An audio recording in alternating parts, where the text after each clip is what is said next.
you. All right. Let's talk about what's wrong with YouTube.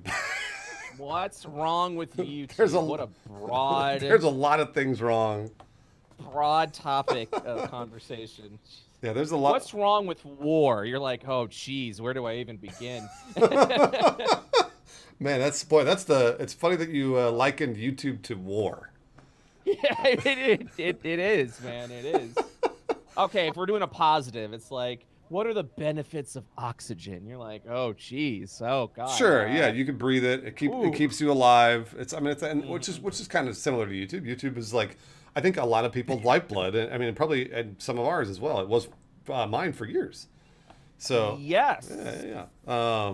But I would say though, one of the big issues with YouTube, just right off the gate, that I think it has to start with the question: if in 2020, if you came up and were like, "Hey, I want to be on YouTube. Should I be on YouTube?"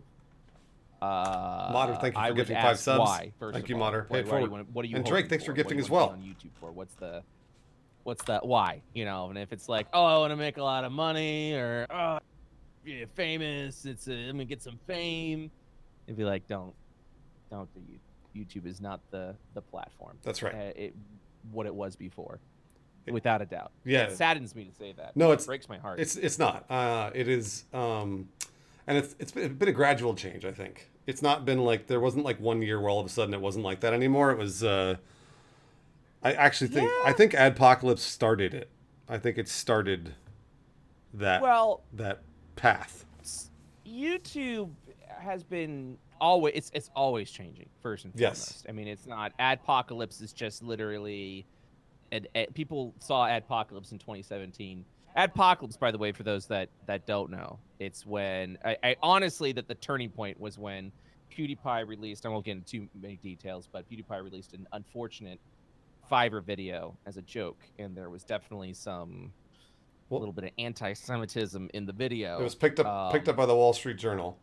It was picked up by the Wall Street Journal, Yeah.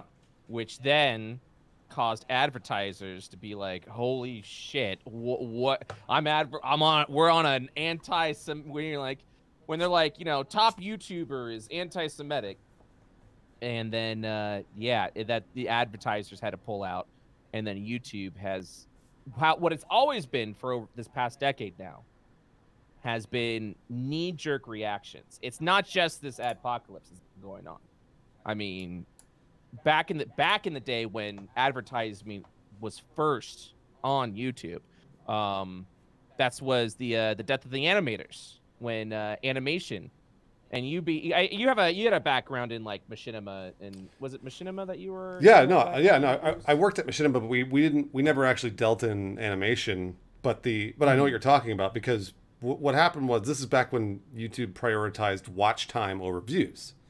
So for Yes. a long time, I mean, this is like 2012, I want to say 2011. Well, it was views over what it was just views. It was like Well, hit the views and then you're good to go. But then they switched over to then watch they switched to time. watch time, right? And watch time Yeah. is terrible for animation because animation is usually 2 to 3 minutes, right? It's really really short. Yes. So nobody hmm will. You're not going to stick around and watch a bunch of ads on a 3 minute video because YouTube won't allow that. They will only allow you to run an ad before and after a 2 or 3 minute video. You have to run. hmm It has to be 10 minutes or longer to run a mid-roll ad, meaning an ad Now, in between. I just recalled this. Do you remember why they switched to watch time over view count? Do you remember like I mean, one of the big it decisions? was well. I mean, the reason they did it was to keep people on YouTube longer. But I mean, like I think you probably Yeah. No, you're right. That's okay. All right, actually a yeah, really good point. that was it. What were you gonna say? Yeah, mine might have been about hypothesis. The reply girl plagues that were Oh yeah, hitting YouTube. Do you remember that? yes. Where back in the day you could reply to videos with videos. So you would do like there'd be a big hot video that would come out, and then you could actually reply with another video. And what was happening was people were they're definitely sexualizing themselves in thumbnails because there was no custom thumbnails at the time, and it was known as the reply girls. That's right. And they would make sure that it was very exposed top, and literally you didn't have to you didn't have to have any content whatsoever. You would reply and be like, "Hey, this is my reply to Jack Film's new video, and I really liked the video, and it was really Oh, thanks, cool, Mr. Fashion. and my favorite part was this. So yeah, thanks for watching. This was my reply video on that." And Those would get and millions of views. They get millions and millions of views. more views than the videos they're replying to. That's right. Absolutely. Yeah. I totally forgot about that until. So I always assumed, in my ignorance, I mean, yeah, I guess YouTube and a higher up was there, but I always assumed they switched over to watch time because reply girls, Well, that's like the reply videos were just that was one of the major I mean, like the major reason, one of the reasons, yeah, I would say. the major reason was to keep people on YouTube longer and retain them on the site. Yeah, retain them on the site, exactly. So just before we get further into this, I want to introduce BrettUltimus.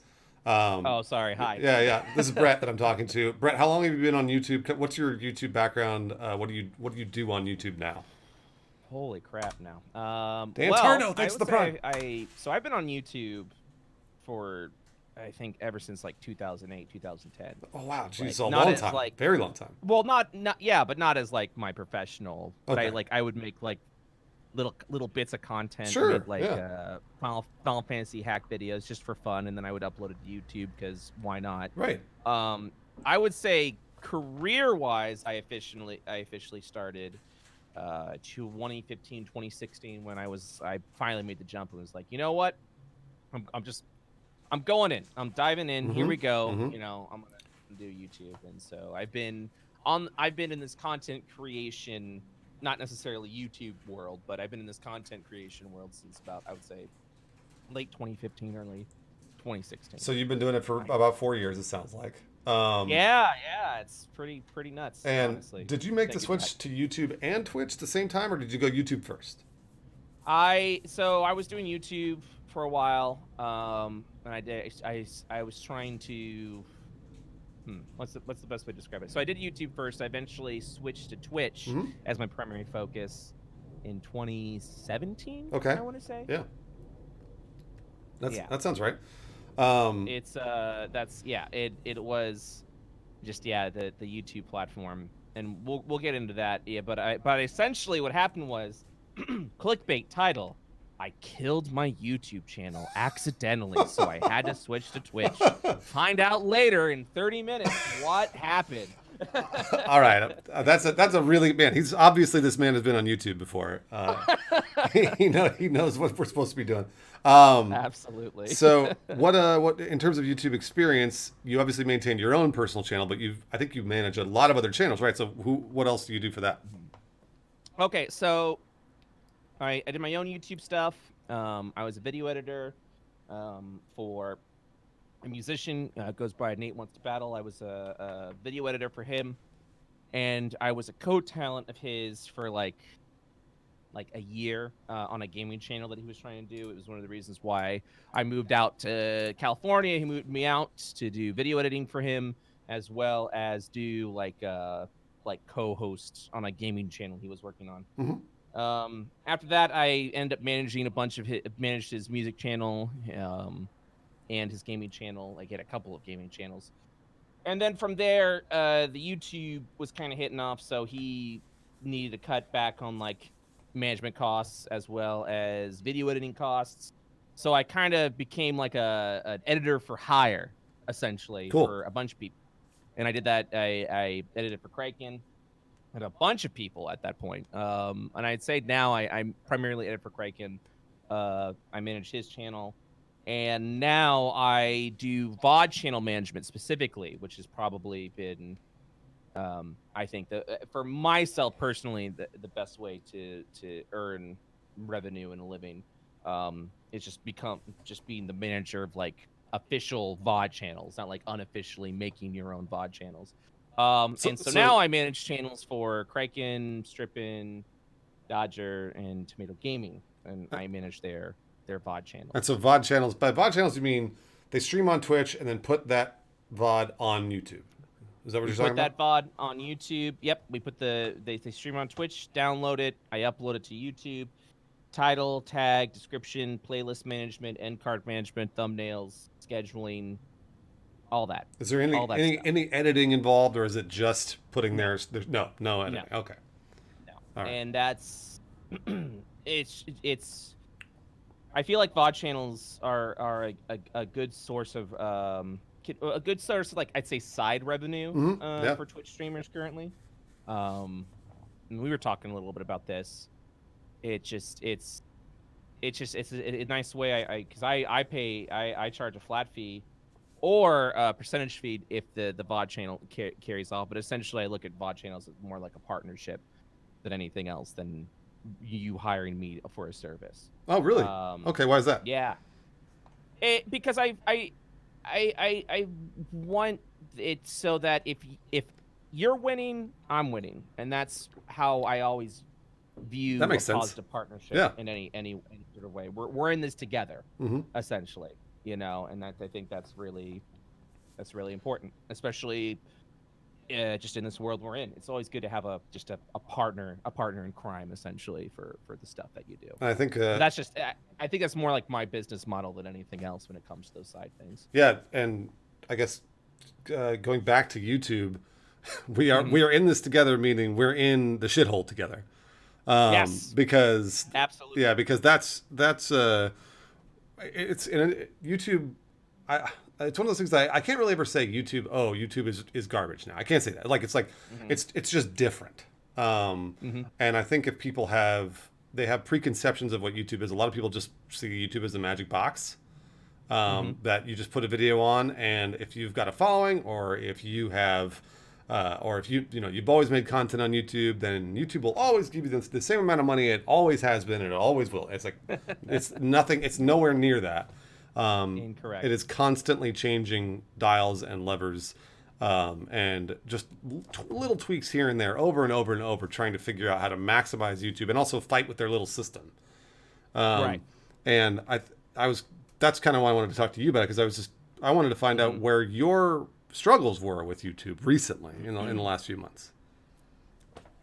So I think I think the struggle, quote unquote, is something that has been an ongoing struggle. It hasn't been something that's just changed overnight, where this event happened, adpocalypse happens, and now everyone's screwed. The problem with YouTube, it's not necessarily a problem. It's the problem that we perceive YouTube as this thing that will always be a warm blanket, that will always provide you revenue, and if you make really good videos, you're always going to be highlighted. That's right. YouTube is a business, first and foremost. It is an offshoot of Google that has, from my understanding, has never made Google a profit, like, ever. It's always either broken even or it's lost Google money. So Google is constantly trying to figure out how to make YouTube profitable. And it isn't going to a creator and then being like, hey, so what should we do to make your life easier? It's always knee-jerk reactions. It's always like, how can YouTube make Google a profit? And creators are never in the equation when it comes to that. It's in it. I mean, and I've been to the like creator summits and things like that. Because the right. YouTube has a bunch of partner managers that manage all of the YouTubers that you watch, from Hmm. the smallest channels, like like Funhouse. And Funhouse is a relatively small channel. It's got 1.5 million subscribers. It does a ton of Right. views, but it's got very, very few subscribers compared to the huge channels, like we're talking Jacksepticeye and Yeah. the Slow Mo guys, and PewDiePie and Mr. Beast, and there are individual partner managers at YouTube that manage those people. Um, and I do find it important to say, going to the Creator Summit with those people is really great, Yeah. those people are awesome. They really do give a shit about you. Now it's Hmm. and that's something that I had a ton of experience with at Funhouse, because I was the one that interfaced with YouTube on almost a daily basis, about how to optimize our videos for the platform. So Hmm. they really do care, because, like you just said, YouTube is a business. Yeah. The partner managers The care. partner managers care. Now, the interesting part of that too is when I would go to the creator summits, they would bring up people that were in charge of discovery at YouTube, and discovery meaning SEO, meaning Hmm. how people find videos on YouTube. They would bring the guy in that literally runs the entire thing, like the way videos are found on YouTube, and we would ask questions as creators. We would ask questions to these guys and say like, hey, they would show us they would play games with us where they'd show us a bunch of different thumbnails and say, which thumbnail do you think gets the most clicks? And so, we'd all raise our hands and be like, oh, it's this one, it's this one, it's this one. And then the discovery guy would go like, no, it's not that. It's actually this one. And we go, oh, that's weird. And then we start asking questions. Why? We say, well, why? How come? Why would that one get the most clicks? Do you guys do research on that? And a lot of the times these guys, again, the head of Discovery YouTube would say, oh, I don't know. And we would be like, what do you mean you don't know? And he's like, well, I just don't know. Like it's sometimes it would get lost. It would get lost in this algorithm that they had no idea about. Yes, and that's the big thing with that. Yeah, that would blow my mind. No one knows how the algorithm works. Even YouTube. It blew my mind, and I mean, up until very, very recently, when I was going to these things, that's what it was. And everybody around the room and all the creators in the room would all look around and be like, oh, well, what do we do? Like, how do we make things better for the platform if they don't know? Yep. Yeah. So sorry to interrupt, but I do want to be. No. I appreciate that input because I feel like you and I have different sides and perspectives. Where you've been to these creative summits, so you know exactly what's kind of like going on behind the scenes on that end. Yeah. I don't interact with like partner managers or speak with YouTube directly. All I have is data. That's all I look at. I have data of channels. I know what does well, what doesn't do well, and what has done well no longer doing well. That's right. And also just like and also just how YouTube publicly, like their public face, how they react to like Adpocalypse, how they reacted to the last year, when they got fined $170 million for what I can't think of what it was. It is off the top of my head right now, but when they were storing data from individuals. Right. Years old, yeah. Yeah. I forget what the actual term is for that because my brain is just there. Was it COPPA? Yeah. It was COPPA, yeah. So I mean, YouTube as a platform has always just been very like knee-jerk reaction. I think that's always been my issue. So for me, it just kind of always connects and leads to like this knee-jerk reaction means it's not really assessing the consequences of the people on the platform. It's what do we need to do to fix this right now? And that's what, it's always been that way. It's always been putting out fires. Yeah. It's never, and like I think they've started to be a little more proactive ever since Adpocalypse, because Adpocalypse was the first time that YouTube started putting out fires. Like it was like there was a big enough fire to where, because they literally lost billions of dollars in like a month because a bunch of advertisers left. And jump ship. Yeah, and I mean, I distinctly remember a phone call that I was on with people from YouTube because, again, Funhouse's revenue went straight to the toilet. It was a literal. I think for an entire month, they didn't run ads on anything Funhouse, which was a huge hit. Yikes. Huge hit to that business. And I remember being on the phone with YouTube and obviously we were upset because we were like, "What is going on? Please help us." Like, is there anything you can do to help us? And one of the guys one of the head guys there for the partner managers had his head in his hands, and it was like we're working on it, but we can't give you an ETA because they couldn't. Oh my god! And it was terrifying. It was frightening. Yeah, it was frightening. It was I think one of the reasons that they launched YouTube Red, or YouTube Premium, whatever they call it now, was an answer to it. That was an answer that. Well, YouTube Red has been a product before Adpocalypse. It was, but they started pushing it. So they started really pushing really hard at that point. And that's what they're doing now, is they're pushing all sorts of other alternate revenue models because they don't want people to rely on their ads, because they're changing that ad inventory every single day, all the time. Yeah. For who knows what, right? We don't know. So that's that's what you're talking about with the data, and truthfully, what you have is the data is the answer. You have the answer, and that's trying to guess. It's like a guessing game every single day.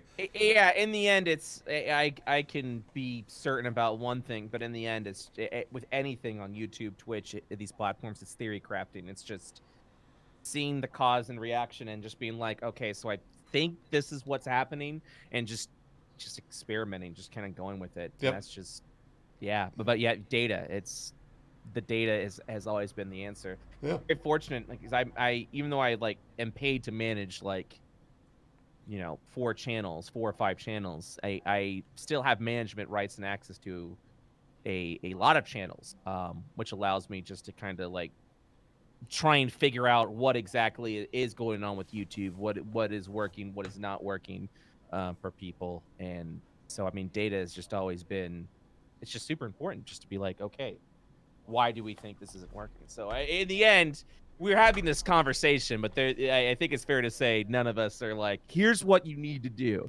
No. because No. we're still trying. We're always figuring it out. Yeah. I mean, I've been learning YouTube since 2011, and I've been professionally on like running businesses on YouTube since 2011, and it's still every day somebody will tell me something that I'm like, oh, I didn't know that. I had no idea that was even the thing. Aware. I just the other day somebody was talking to me about discoverability on like my channel, and they were like, hey, why don't you put those tags in? And a year ago, I had the head of discovery from YouTube say, tags don't matter. he said tags don't matter. He said I've heard that. He said the only thing that matters is title and thumbnail. He said title and thumbnail. See, Yeah. I was told this is 2016. Title and first 3 lines of the description. So that changed. Yeah, no, you're right, because I remember that. Yeah. I remember that. Yeah, that's okay. Yeah. They're now. No one tells you. No, no one tells you these changes. They don't tell you when it's changed. They just tell you after the fact. Yeah. And so I remember recently. So I guess in the last 2 years, I had gone to another like summit, because I would always go to these because I find them incredibly fascinating about just some more insider information about YouTube. Absolutely. Or insight about that I didn't normally get. Yeah. Which was, they told us that they were prioritizing before they would. So like you said, we talked about way back when they prioritized views, then they prioritized watch time, and then recently they just switched over to prioritizing a thing they call satisfaction. And oh, okay. Yeah, I haven't heard about this. and satisfaction isn't a number that we can see, so we don't know. Right? We don't know that they are. Here's my guess, by the way, because this is an educated guess about YouTube. I think they do have a satisfaction number for each video. Right. I'm pretty sure that they do. I'm pretty sure it's a combination. It's a formula of the views, the watch time, the probably the like dislike ratio. Exactly. The comments. There's probably several. There's a huge complicated equation that equates to this hidden satisfactory value. God damn it. Yeah. That's just but that's my guess though. God. That's my guess. I could be totally wrong. But whatever they it's a safe theory, and honestly I think I hate to say this, I think that's good. That's a positive, because I think for the longest time, myself included, you would figure out a way to like, how do I get watch time? I know, we'll just do Let's Plays of video game content. So there was just a shit ton of Let's Play content. That's right. Just out there everywhere in the world. And it's always like, how do I get watch time? I know. And then you'll present a solution, but you're not really investing in your product that you want to make. YouTube, I think, has always wanted to be like, just make a good video, and good videos will be rewarded. If you make good content, that's not a real thing. Rewarded. That's not a real thing. I know. Yeah. But it's impossible. But I think with the satisfactory score, I'm almost certain it's like they're trying to like equate what is a good video in like data, like in a raw data aspect. So not knowing what a satisfactory score is kind of leaves you in the dark. But at the same time, it's like, just do your best, man. Just make something. Just make something good, Well, so. Having been in content creation for fucking, I don't know, 20 years now, I can't tell you how many times I've heard that from my managers, where they say, guys, don't worry about the data. Just make something great, and it'll find its way to the top. That's totally untrue. It is completely untrue. And having more knowledge of the platform that you're on makes the most sense. I don't know why you would ever say, I don't give a fuck where this goes, just as long as I think this is good. That doesn't make any sense. That doesn't make any sense at all. So I mean, I understand where you're coming from. I think YouTube is just trying to like put good video into mathematic equation. Like I think that's what YouTube is trying to do. It's like, please give me the emotion of the happy feeling. You're like, what do you mean in an equation? I think that's just YouTube is just trying to figure out what is the equation of satisfactory. Define satisfactory through numbers. You know, they're trying. So they don't want it to be a number that people can see or they can game. Because someone will game it. Yeah, and I get that. That's totally fine. So I think. But in business, you got a game. I mean, that's just how it is. Well, if you you're right. To be successful in business, And that's the thing is that like, and we're not saying like gaming the system meaning like cheat it. We're not talking about We're talking about optimizing. There's a difference, right? So there's a difference between like you were talking about where you try to figure out the sexiest thumbnail possible without triggering, the standards and practices. That in my opinion is like trying to cheat it or like clickbait it. But there are ways. Really call it clickbait. Yeah, it's called exactly. But there are ways to optimize for a platform, and if we don't have the information, then you're kind of doing what Brett and I do every day, which is like looking back at what happened and being like, oh, I guess that changed. I guess I'll go, try that again and see what happened. Because like, it's the first time I've heard of a satisfaction score. That's just it was really interesting when we all heard that because again, all of us looked around the room as creators and we're like, what do we do? What? Like, how do we do this? So I guess that's unfortunate that you go to a creative summit to be inspired and motivated and educated, and you leave being like, I don't know what we're gonna do. What do we do now? Well, as is the case with most things in human life. I mean, you do come away. You're like, oh, cool. I got a bunch of answers for this thing, but then also I got this thing that I still don't know. I got a lot of questions. Yeah. So I mean, to be fair, like, because I really like the people that I worked with at YouTube. And I think they were always really, really great and always really helpful and always really they wanted us to succeed. They did, because they believed in our content. But the machines or the robots that run YouTube, and I don't mean people, I mean actual robots. Right. That no one knows what they do. Yeah. They don't know how they work either. So that's scary, man. I know. So. It's not even a joke. We're all and like half of that's a joke. Half of I'm kind of kidding around. The other half I'm not. Like there were lots of times that I would think to myself, oh, like this will trigger the robot, and I would be right because I would get feedback that was clearly from a robot. It wasn't. And I don't mean like a typed out sentence. I just mean like a video would get bounced back for demonetization or something like that. Yeah. So I guess my next question for you. Sorry. Go ahead. No, I was going to say, and one of the side things about if a video gets demonetized, thanks, Badzino.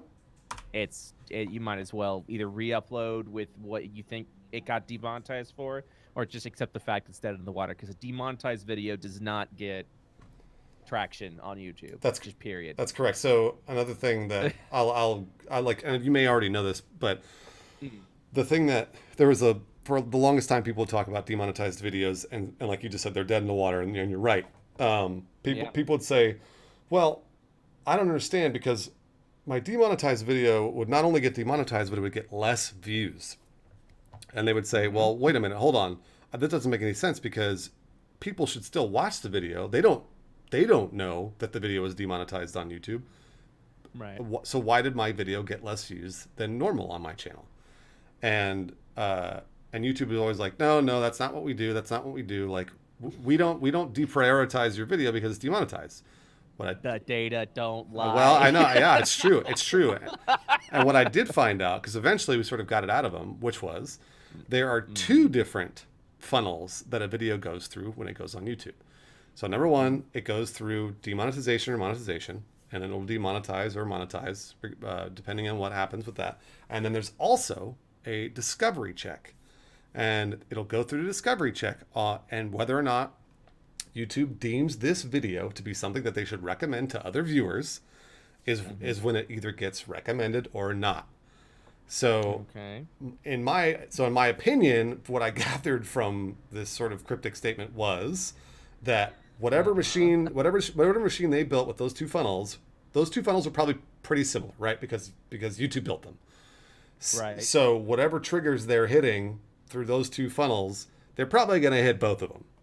Generally, they're probably going to hit both. It's going to be very rare that you're going to get a video that gets demonetized because it's a little too risque or whatever. But then also, it gets a fuck ton of views. It probably won't happen.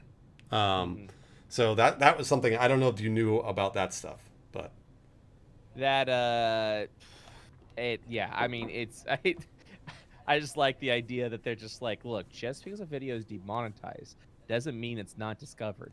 When really, I can totally imagine like the discoverable funnel being like, all right, is this video demonetized? yeah, no. Like, just because the demonetized funnel doesn't remove the discovery. The discovery funnel removes the discovery. It just happens to check if it's demonetized. Well, so they did say that YouTube said that those two things were independent.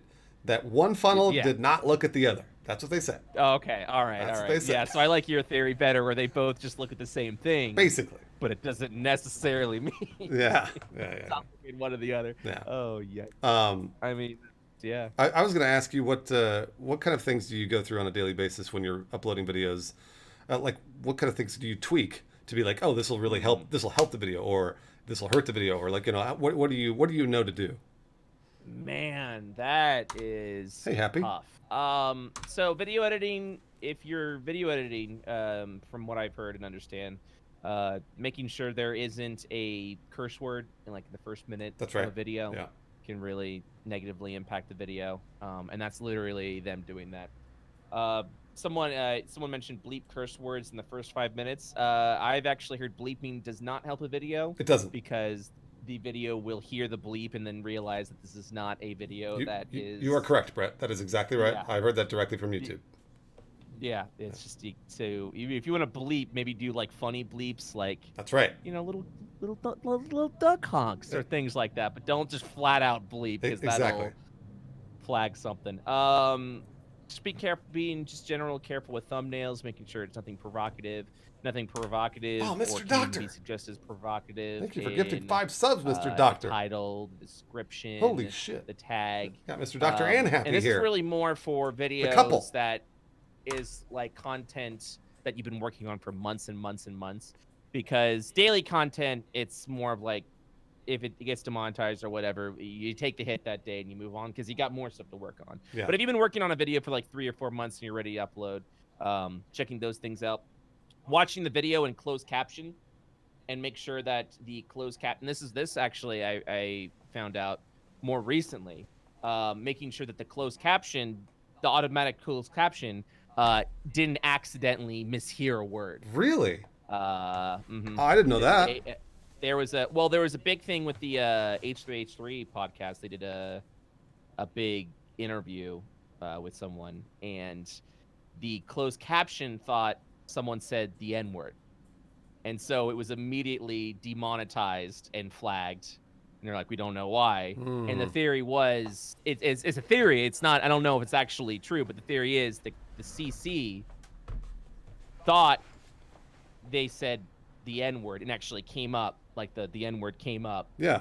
And YouTube probably saw that CC and went, uh-oh, you know. So, I mean, even if you really want to go the super extra mile, make sure that you're doing your own closed captioning, your own subtitling. Wow. I think Holy could shit. also help as well. I had no idea. Yeah, those are... But, I mean, that's literally for videos I'd recommend that... Thanks, Mr. Doctor, for gifting. You've been working on this Teddy video for Cyclops. 4 or 5 months, so you want to make sure you're checking off all your boxes and everything's really good. Also, just if you're a gamer, just be careful of the game you're playing. I found out recently Dying Light will never be monetized. Ever. Really? A lot of leave flags is demonetized. Mm-hmm. I didn't know that. I only knew of one game that was always demonetized, and it was Mortal Kombat 11. Mortal Kombat 11. Yeah. Yep. But every video I've uploaded of Dying Light has been demonetized. Wow, I didn't know that. So I don't know if that's the case, but there are definitely games. There was one game Kraken did called Demonical, I think it was called Demonical or something like that. It was really good. It was a popular video, but it got flagged for demonetization. That and the stream footage got flagged for demonetization. So you could theorize maybe it's the game, it's the title. It's just make sure if you're scheduling an upload, you kind of like do a private upload first, kind of give it a day to see if the YouTube bot's gonna sniff it out as demonetized. Because nothing hurts more than when you upload a video and then like a day later, like while it's been out and getting traction, the demonetized bot just hits it like a day since it's been public, because there's at that point there's There's nothing you nothing can you do can about do. it. I've had that happen to me so many times where I've uploaded a Of course. video, put it up, I like leave it on YouTube a few days, like you just said, let it sit. Mm-hmm. They don't find it, and then and no joke, as soon as it goes live, when it makes the most money and gets the most views in its first 24 hours, they hit it with demonetization, and The worst. and it doesn't matter if you appeal it, and then they fix it later because you've lost all the money for that. That's it. It's the damage is already done. It's that gone. first 48 hours is so important to a video. It is gone. And I see people in chat asking about why would Dying Light get demonetized. I would assume it's gore. It's the gore. Yeah. I think it's the gore. Yeah. I don't know. I can't tell you one way or another. We can theorize it's probably the gore. Now let me ask you this, Bruce, because you have more contact with insiders than I do. Yeah. I just theory craft. From my understanding, and this might be a myth, this might be an actual fact, because this theory was sound. And actually, one of the reasons why I stopped uploading on YouTube, I stopped uploading to my main channel because I essentially sabotaged myself with the audience that I built. Okay. A video, you upload a video, and the discoverability of the video determines it checks several factors. Essentially, what YouTube is trying to do, and this is the theory craft, not the actual thing. Essentially, what YouTube does is it takes the video and it starts to show it in front of certain groups of audiences. Like there's like group one is this really close knit group of audience. It typically is subscribers, what your SEO, what you've written your SEO out. And if that video does well in front of that group, it then outstretches farther to a wider group of audience to see how they perceive the video, where it's like not as muchly close tied with the SEO, not as much closely tied to subscribers, and then it keeps going out and out and out to these like outer circles of audiences, and it keeps going until the video just stops being relevant, and then it kind of patterns up from there. But essentially, that's where a video will go viral. Is it's kind of like a filter, you know what I mean? Where it's like, oh, so this person typically watches these kind of videos, so they're gonna love this video, or this person's subscriber, and they slowly start checking off filters off and off as these outer circles commence. Okay. I see. Does that make sense? It does make sense, and that's sort of your theory, right? That's like what you're guessing. Yeah, but they kind of like check, like, you know, how has it done in the hour of it doing that, like the first day, the first week, things like that. I've heard a lot of things, and it makes sense. It sounds.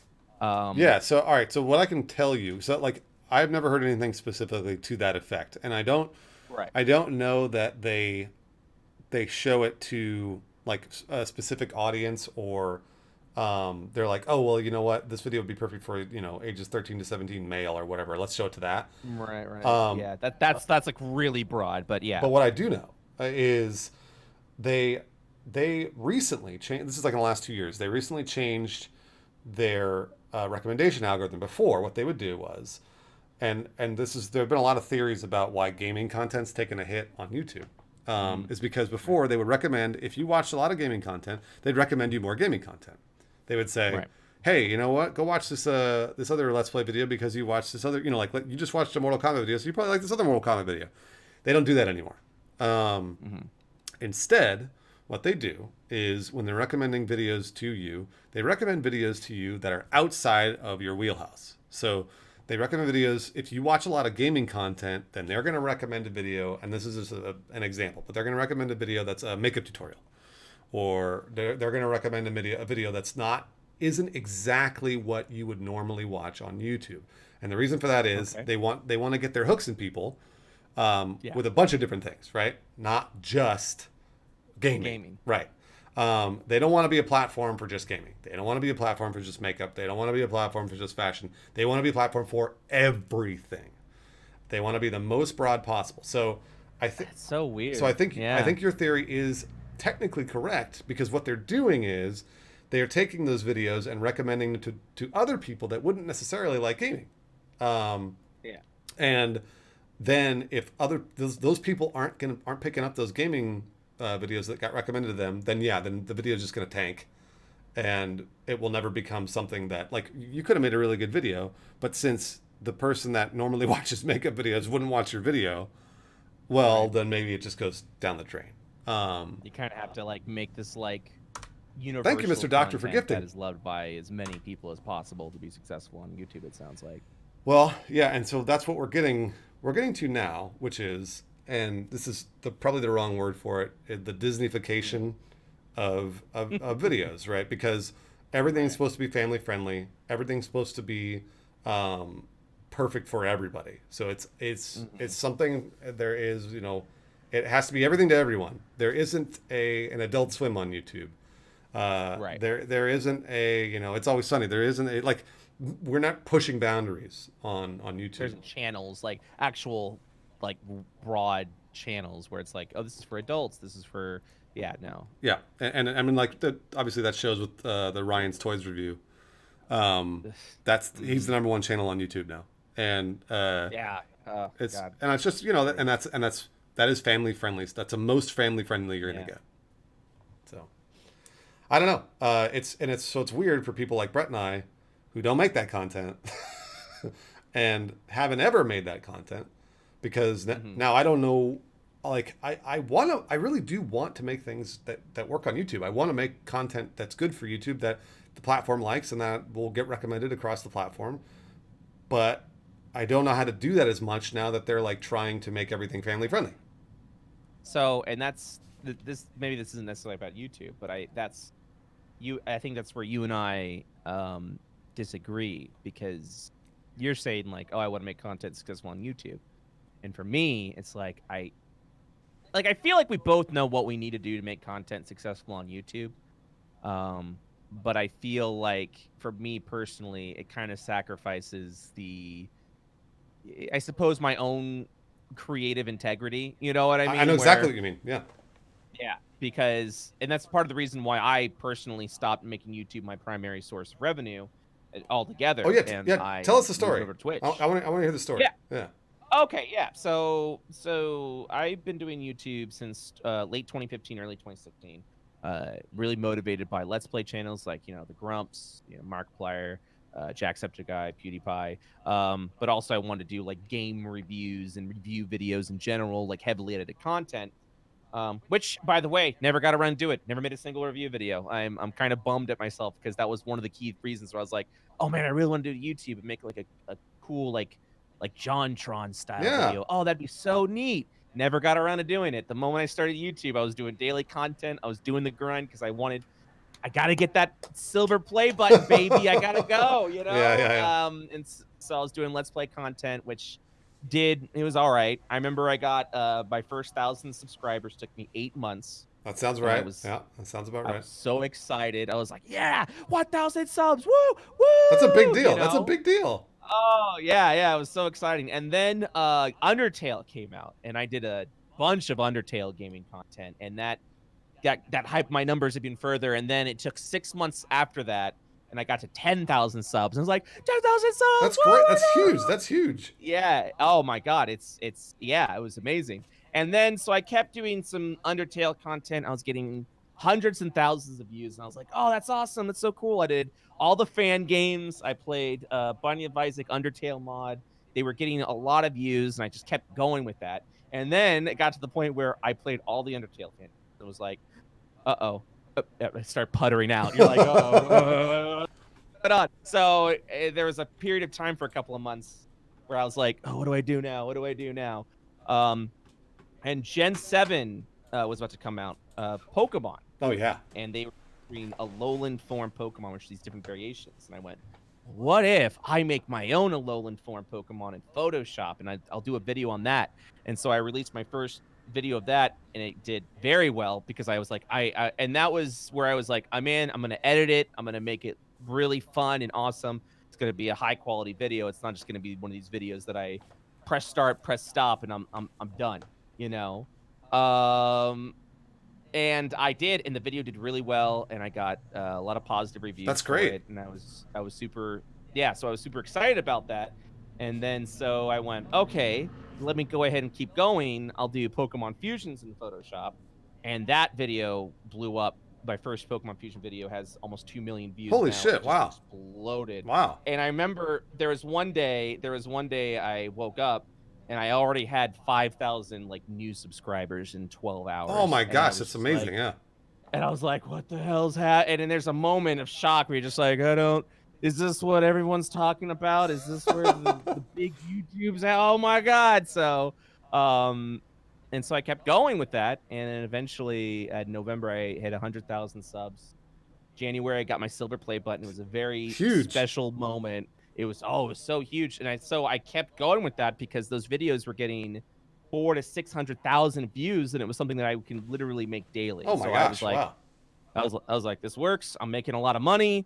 Let's fucking keep going. Yeah. So I did. I kept going, and I got to 125, 150, 175,000 subs, and I was just like, yeah. And then I started getting burned out on the content that I was making. That's right. And so, like, all right, I want to make different content. Let me go. Like, now I've got Oh, you this, all can't, this Brett. stuff. You can't do that.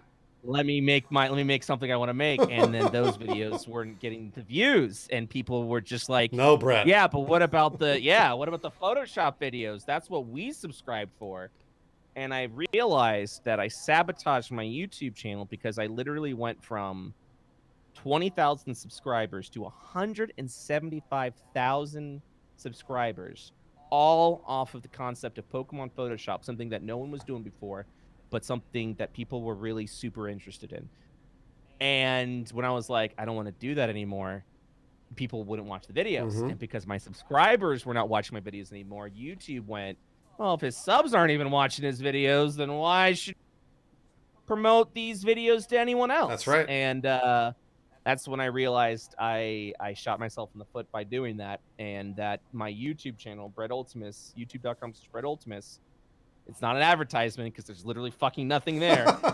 It is literally, I can't do anything with that channel anymore. So I got to the point where I had to jump ship. And there was a couple of times I tried to like just drop some things just to see how it would, and I mean, if I don't think I can even get 1,000 views on a video on that channel anymore. They're probably all dead subscribers. Yeah. It's all dead subscribers, yeah. But YouTube still looks at I think now it's down to like 155, 160,000 subs. YouTube still looks at that sub number, and so when I push a video and then no one is like, and no one's watching it, YouTube goes, well, they're not watching it, we're not pushing it because it's not a good video. That's and you're right. just like, Jesus Christ. So and that's where I learned that. And at that point, there was a lot, and I think people, content creators talk this all the time, mental health. There was a lot of like damaging mental health things I had to go through to get to that number that I got to. Mm-hmm. And the moment I was like, oh, you have to do it, you have to start over. And I was like, I fucking cannot. Like, I do not want to do that again, you know? Nope, So that's where completely acceptable, Brett. That's completely acceptable. And that's where I was like, I got the button, I'm fine.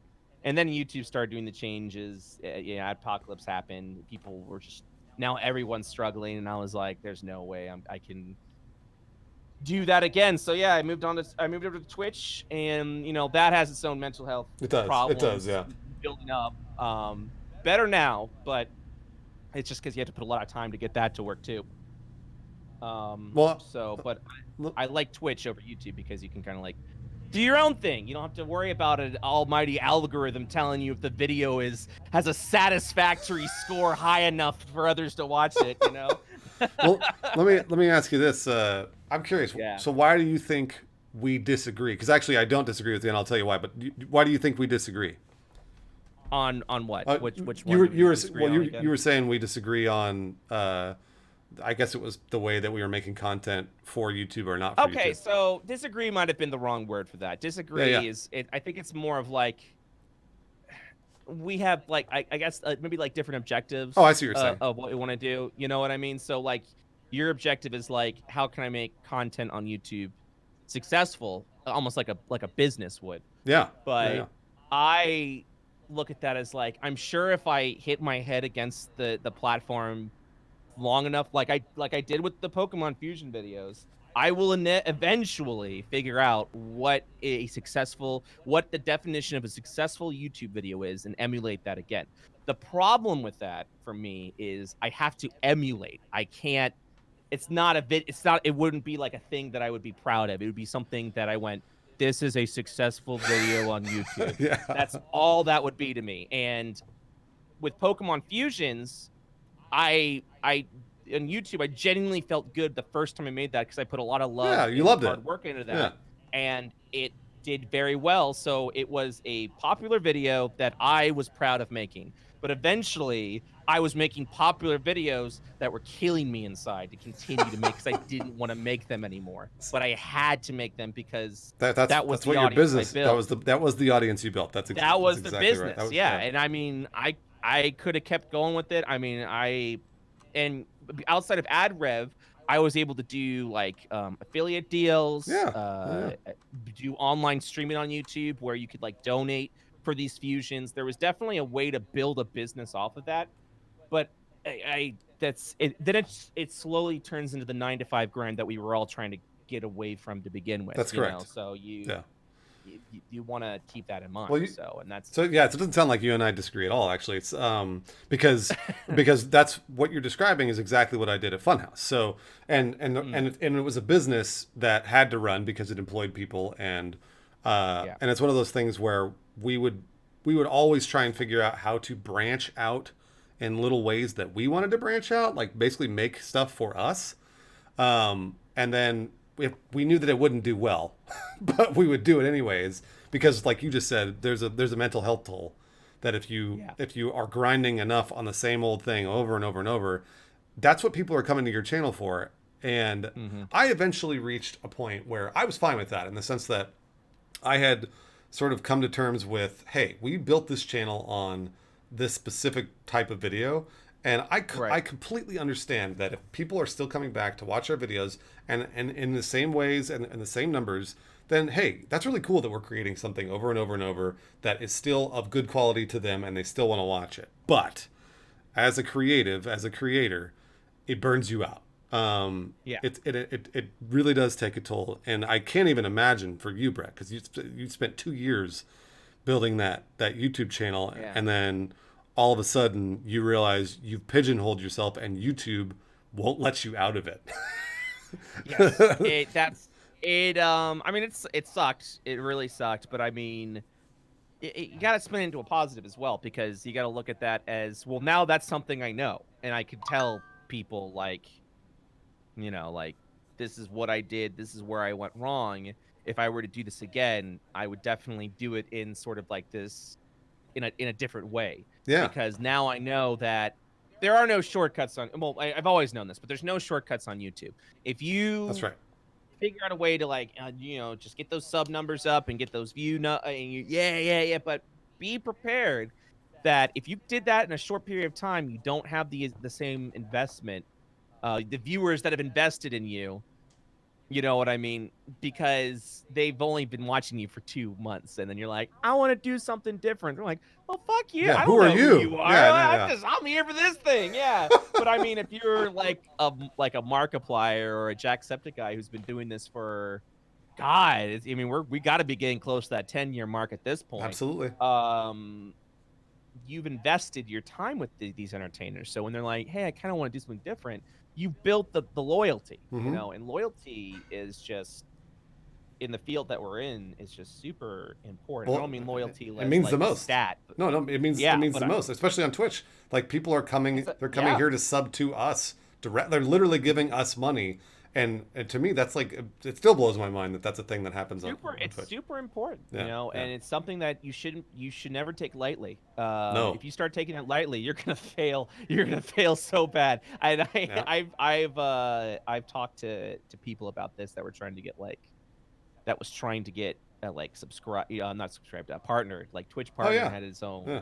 mental anguish that you have to do to get that. But I mean, you can't look at people as numbers. You can't No. go on stream and just start bitching because you're like, that thing that recently happened where that one streamer was like, it's been an hour and no Yeah. one subbed to me.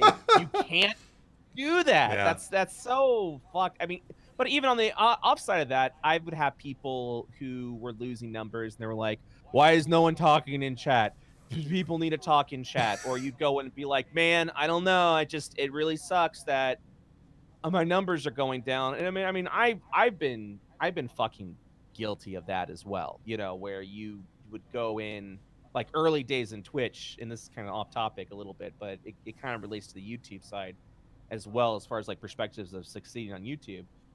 The moment you go into something as an entertainer or as talent or whatever, and you immediately give off the persona of, oh man, this sucks. I'm having a bad day and I want to make it about that because you guys should be here supporting me. You can't do it's a very easy trap to fall into, but you can't do that Well, at all. so I'm seeing people in chat. Number one, White Gion saying Dr. Disrespect literally does that. He hounds his chat if he gets no stuff. That's his character. That's his character, that's his persona. And everybody knows that about Doc. And by the way, that's the genius of Doc, in my opinion. That's the coolest thing, because you would love to just, it's a good like vent, you know. But that's like, that's the genius of the character he created. Because I absolutely. truly think that he is one of the best streamers on Twitch because of this character that he created. And I mean, it's got to get tiring to play the same character day in, day out. But I love it. Yeah. I think it's hilarious. And also that is, he's basically created a shield for himself. Where, I'm Bruce and I'm going to always just be Bruce when I come on and stream. I'm not, I don't get to play a character and sort of hide behind that. Because you know me, you know what I'm going to be about. And Doc is that's different. perfect. Being genuine is just powerful. People like you genuinely for who you are, then you got something good. No, that's true. And so going all the way back, actually, I want to address a HL98 comment, because HL said you're not entitled to their time. If you change your content, you should suffer. So HL98 is you bring up an interesting point. Now, suffer. The way you put it is... Oh, wait, what did you say? You kind of broke out for me. I'm sure, sorry. I'll say it again. Yeah, so there was a comment in my chat said, basically talking about the audience, saying, you're not entitled to the audience's time. If you change your content, you should suffer. And what I think what you're trying to say in sort of a harsh way is that if you change... I mean, it's true. It's absolutely true. Yeah, and that's the way I feel about it too. If you change your content and you don't message it to the audience, but instead you're like, you know what, fuck it, I'm going to do whatever I want. Well, then, yeah, absolutely, you're going to suffer. Because it's not what they want. With that. Yeah, I agree with that. And just kind of going back to the YouTube and kind of like telling my story, like I want to change my content and people didn't want to watch it. So like, first of all, 100% agree with you. Do not disagree. And that's kind of goes back to what I was saying before about Twitch streamers, where you can't be entitled to be like, hey, so you're my audience, you're gonna always watch, right, you're gonna always subscribe, and I'm gonna do whatever I want, and you're gonna be fine with it because you're my audience. Having that mentality is just garbage. I mean, it makes you a garbage person, and you need to thanks for the prime. Get out of that mentality. My issue with YouTube and being like, hey, I can't make different content, and the audience wants to stop watching. Like, if that was the end, if my punishment was, hey, you built an audience off of this topic, now you're switched to the topic, and that same audience doesn't want to watch you anymore doing that, I accept that. That's fine. Let's go ahead and take the bumps and continue to move on with that. The problem with YouTube is YouTube doesn't look at that as like, oh, this is a creator that just wants to change what he does. YouTube focuses on the data. The data is you have 170,000 subscribers, and every time you release a video, you average about 20 to 50,000 views. That's the norm for you. Now you're releasing a video that's new content. You have 170,000 people that came for you for one thing. Now you're only getting 2,000 views. YouTube doesn't ask, why is this getting 2,000 views? YouTube just goes, this is a bad video. That's right. Yeah. And it period, ends at that. So because of that, if I do want to change my content, no matter how I vocalize, like, hey, I'm changing my content. If you guys don't want to watch, don't worry. Thanks for stopping by. it doesn't change because YouTube will always look at me who's trying to rebuild my brand or rebuild the content that I want to make and go, that's a bad video because it's not the average that he was getting with this sub count. Which is And it's it's weird. That is a yeah, weird. And also to YouTube's credit, I believe that they are trying to change that. I know that they they are trying to. yeah, Yes. I know they've said things to that effect to me personally. Is that like, hey, you know what? Like if one or two of your videos doesn't do very well, like don't sweat it. It's not. We understand that you guys are trying something new. We want to help creators, and again, this is coming from the partner managers, the people that actually do care about the Right. creators. Um, Yeah. but Yeah, and I'll never be upset at someone for like saying, "Hey, I've outgrown you," or like, "Hey, I used to no, watch, but not I at all. don't really watch anymore." That's totally fine. That's as entertainers, we're here for you. You're not here like we Correct. appreciate the support, Yeah, but we're here to entertain you. that's right. And your life changes on a daily basis, and that's totally cool. Yeah, and I've said this on my stream before. If there's ever a streamer that genuinely makes you feel like guilts you into being there, guilts you to subscribe, they're not worth your time. It's literally like an abusive relationship, and never let that. Yeah, never feel pressured to do that. No, I mean, like I said before, I never faulted anybody if they didn't watch the Funhouse podcast, but they watched a Right. Funhouse gaming video because the Funhouse podcast was entirely different from what we actually made.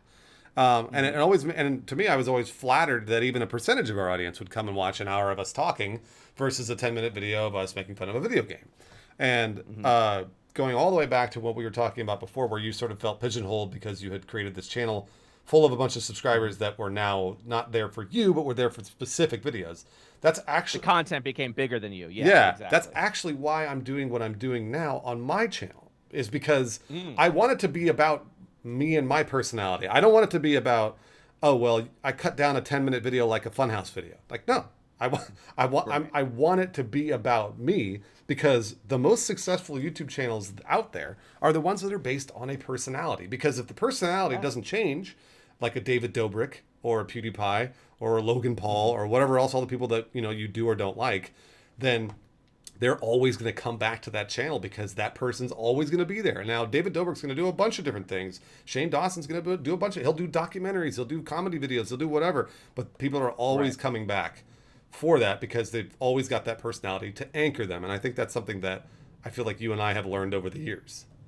Yes. Yeah. Oh God, absolutely. You can totally create content that is bigger than you, and people are there for the content. They're not for you as the personality. But if you can sell yourself as if you could sell your person, if you could sell you never have to fake it because it's you.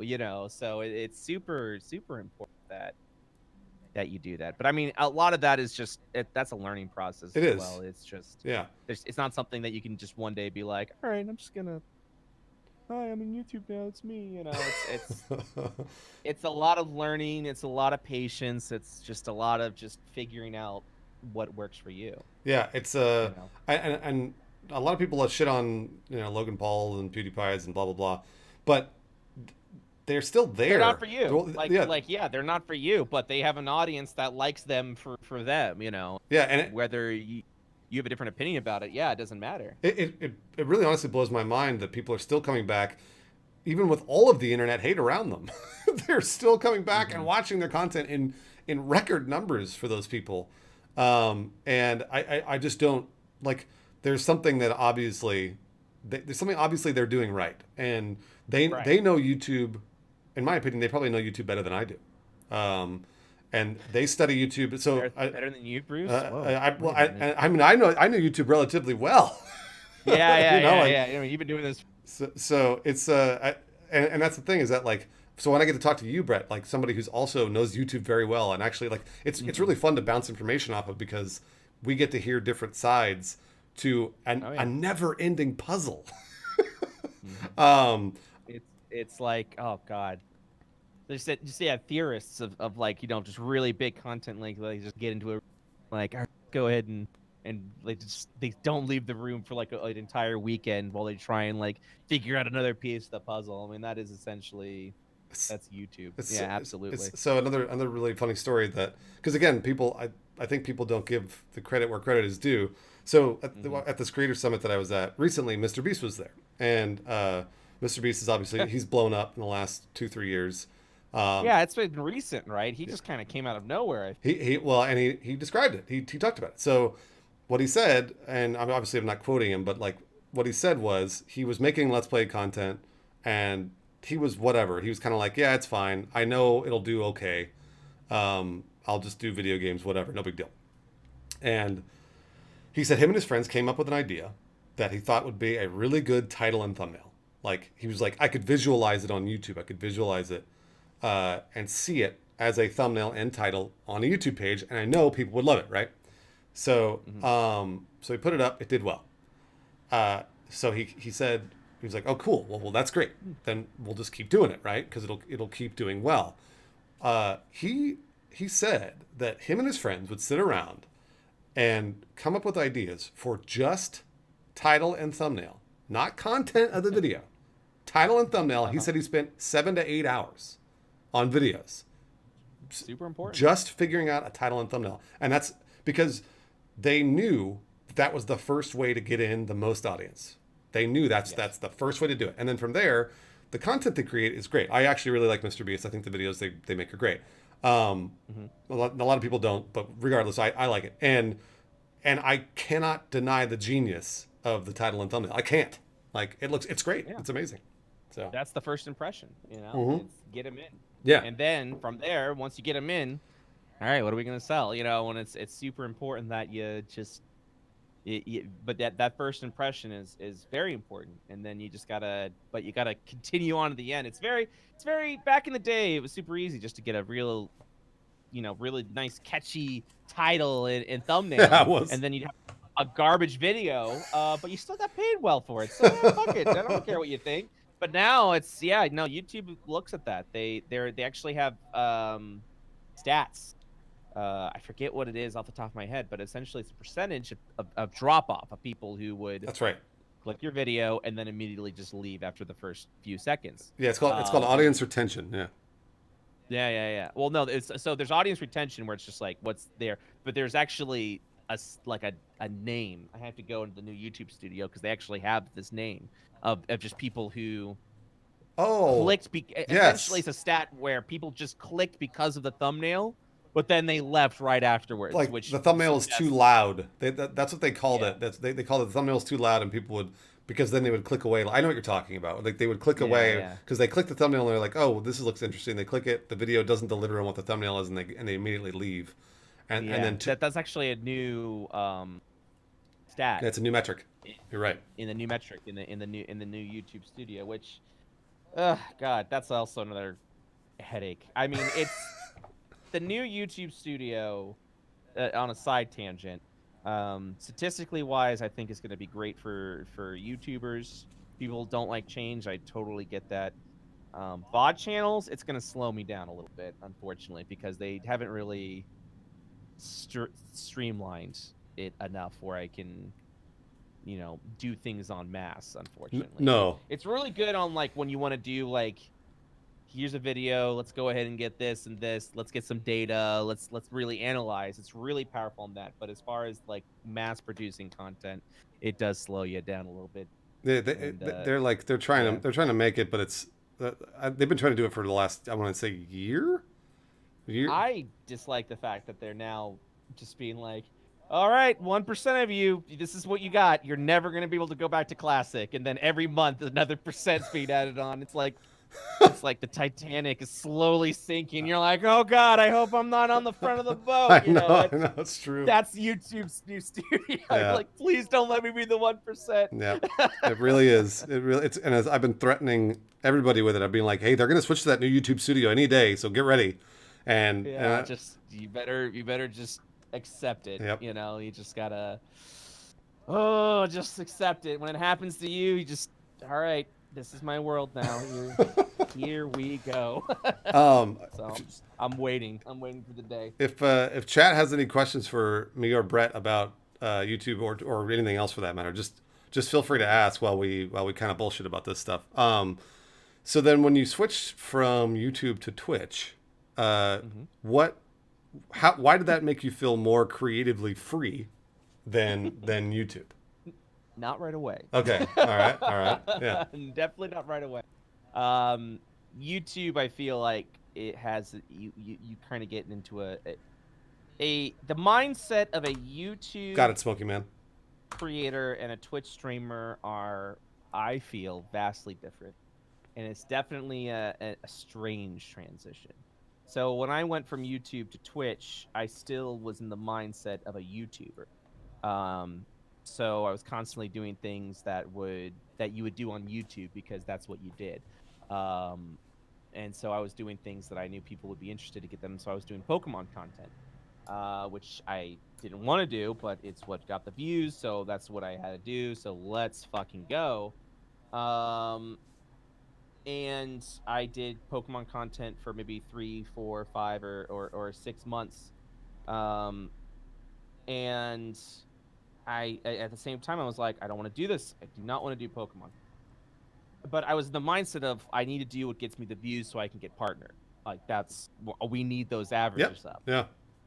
Um, and that's a very YouTube way of thinking where you're like you do what you got to do for the number metric. That's right. And Twitch, you can only get away for so long doing that before it dries you up. You're always live, so you can't edit your bad moments. If you're streaming, 4 to 6 to sometimes 10 hours a day, you're always on, you're always live, and if you're having a bad moment on YouTube, you can just edit that out. On Twitch, you can't. So, a lot of the issues that I was encountering was being like, all right, you know what? I'm just gonna do what I want to do, which is what I wanted to do on YouTube.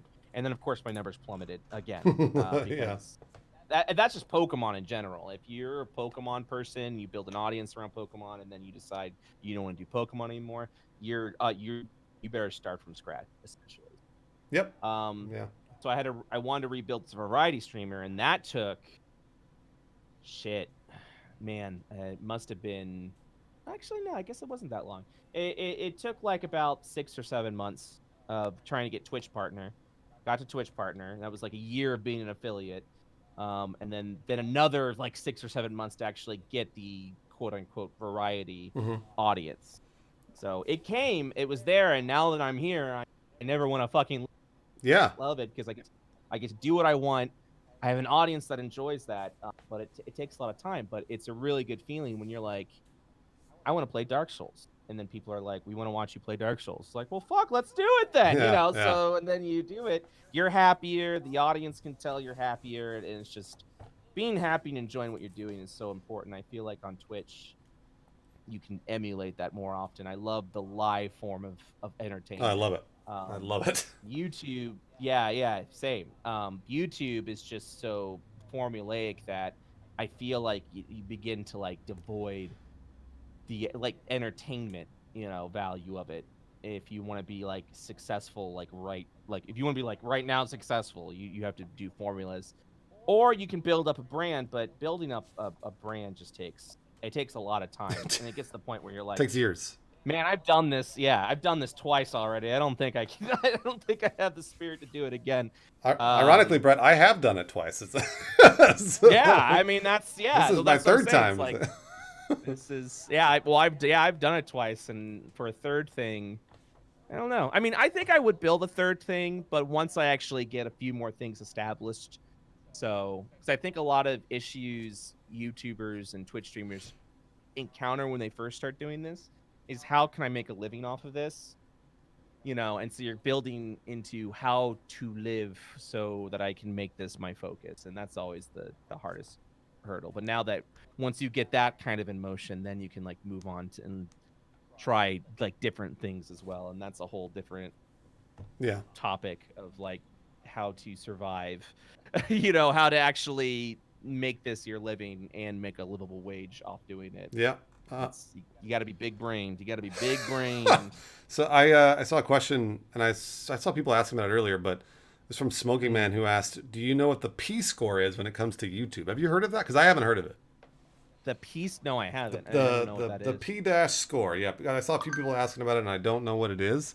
P score. Let me look this up. Um, I don't know if it sounds. It's the P score. Yeah, I don't know. I am not Is this sure. a? Am I being memed on? I just want to make sure you checked to make sure we weren't being memed. Right, my friend. I mean, I didn't check, no. But because I mean, like, I figured I'd ask it because people were asking. So I've never heard that. I've never heard of it either. People are, yeah. Yeah. So that maybe who knows? Maybe we are being memed on, Brett. But you know what? Maybe we That are. just shows we're genuine guys. That's all. That's it. We're genuine guys Right? that get memed We on. and we care. We We're care genuine about. guys in our 30s just getting memed Okay, we on. care about So what people are asking. That's what I'm saying. yeah. Um, Yes. so I Yes. saw another good question, and it was basically the question was: is it easier to grow a variety channel, or is it easier to grow off of one large game and then go from there? Easier. Yeah, Oh yeah. fuck The no. large All game. right. The large game is Large game that's it. always. Yeah, that is It's the easier. secret sauce. It's easier, but it's soul crushing. Is what I would define that. If you're cool, if there's one thing you love and you're never gonna get sick of it, and you want to be always be known as the guy that does that one thing, go for it. You're gonna get a growth a lot faster than if you were a variety personality, and that's because think of this as like a Google search. When you Google search, let's say you Google search cats, you want to be the cat guy, Yeah, so you Google search cats, and that's what you get. You get cats. But if you're like, I want to not be the cat guy. I want to be about cats and dogs and hamsters and mice and things like that. Pets. Now you Google pets, and you got a shit ton more, pages and videos and stuff like that that's going to come out there. So if you're just focusing on one thing, you have a higher chance of being discovered than if you're just doing everything. that's right. But I will say, it does take more time to invest in variety. But once you get it going, which will potentially take years, once you get it going, it's a very nice feeling just to be like, I'm gonna try something new today, and people are gonna be like, okay, yeah, do that. It's just so, and you get to be really creative with it, and it's way more liberating. But it's a lot It's a longer lot time. longer. I mean, like the best But it's example. it's a Oh, go ahead. better investment. It's a better. Yeah, that's all I was gonna say. It's a better investment. Yeah. It's Brett. I agree with you, but then I start to question, and I'll tell you why I start to question because Ninja's the best example of this. So Mm-hmm. Ninja, he played Halo for a long time. That's how he sort of built up his pretty sizable following before he ever played Fortnite a lot. Mm-hmm. And once he started playing Fortnite, he exploded. And now he's kind of known to be the Fortnite guy, right? But Right. he has grown his brand to one of the largest gaming brands in the world, and Mm-hmm. he can kind of do whatever he wants. Now, he did this because he focused on the world's largest game and got really good at it. So, Right. how does that make you feel? Because he kind of started doing like whatever he wanted, but never actually blew up until he until he picked up the thing that everybody knows. So the counter argument to that Sure, yeah. is when you go, who's the Fortnite guy? Oh, it's Ninja. Okay. So yeah, because he's the Fortnite guy, and Fortnite being this big, giant, fucking huge thing, and he's the guy that is it. Yeah, so he's gonna have a lot more eyes on him. Who's the Fortnite guys though? Yeah, that's true. List off some more I mean, Fortnite I can guys. give you Tim the Tat Man, You can and give some names, yeah, but I mean, and then now look at how many people are playing Fortnite. that's true. The chances that you're going to be in the top 10 of that is extremely low. But if you can get to that top 10, then yeah, you know what? You have earned the right to do whatever the hell you want. Yeah, that's a good point. Until then, though, you're still going to go through the same struggle than you would if you were just a variety Yeah, streamer. yeah. More so than that. No, yeah, I agree. That's sort of like that's always the struggle in my head. I'm always like, well, wait a minute. If I pick, and I'm not saying I'm gonna play Fortnite. It's more of like, it's more of like resolving that in my head, and that's a really good way to put it, Yeah. Brett. So okay, The quickest way to do something is not necessarily the best way to do that's something right. in the long run. That's right. You're investing in yourself. Yeah. Okay, so And that's the most important way to do this it. P score thing, apparently creators discovered YouTube's publicly available code displayed channels P scores, video ratings, and more. So I'll send you this. No. I'll send you this link. There's a score that you can look up. Oh, They're calling it the preference score. Oh, yikes. And this sounds to me like this honestly sounds to me like what I was talking about before with satisfaction. With the satisfaction, yeah. Because I was almost positive they had a score for satisfaction. It's probably their preference score. Score. Yeah, I didn't know about this. And it's really interesting just to see the algorithm judges channels in five key areas: popularity, how much watch time, passion, how much their content is engaged with, comments, likes, shares, protection, advertiser friendliness, platform, how often the content's watched on devices like TVs, and finally videos quality of production, which is the last one. And I would imagine that again, popularity or watch time is going to be number one for this preference score. And that's this. It seems like that preference score helps them get into Google Preferred, and Google Preferred is basically the top 5% of Google channels. They get higher ad rates on the ads that they sell on Google Preferred channels. Oh, the Google Preferred, yeah. And I found out. We only found out about that. Well, I found out about that recently. Yeah, they've been doing that for years. Yeah.